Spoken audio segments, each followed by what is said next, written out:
Two more former politicians have now been arrested on corruption charges. And remember, this comes just days after the historic arrest of ex-President Ranil Wickremesinghe. Now, former Minister Rajitha Seneratha and ex-parliamentarian Ratana Thero, both of them are Buddhist monks, surrendered to local courts Friday after evading arrest. In fact, both men have now been remanded in custody. Seneratne till September 9th and Rathana till September 12th.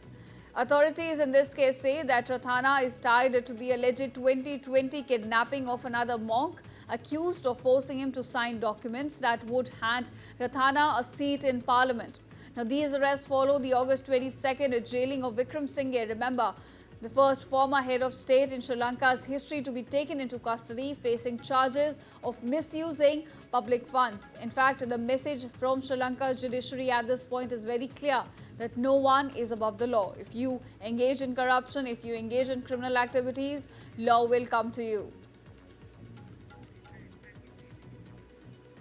Two more former politicians have now been arrested on corruption charges. And remember, this comes just days after the historic arrest of ex-President Ranil Wickremesinghe. Now, former Minister Rajitha Seneratha and ex-parliamentarian Ratana Thero, both of them are Buddhist monks, surrendered to local courts Friday after evading arrest. In fact, both men have now been remanded in custody. Seneratne till September 9th and Rathana till September 12th. Authorities in this case say that Rathana is tied to the alleged 2020 kidnapping of another monk, accused of forcing him to sign documents that would hand Rathana a seat in parliament.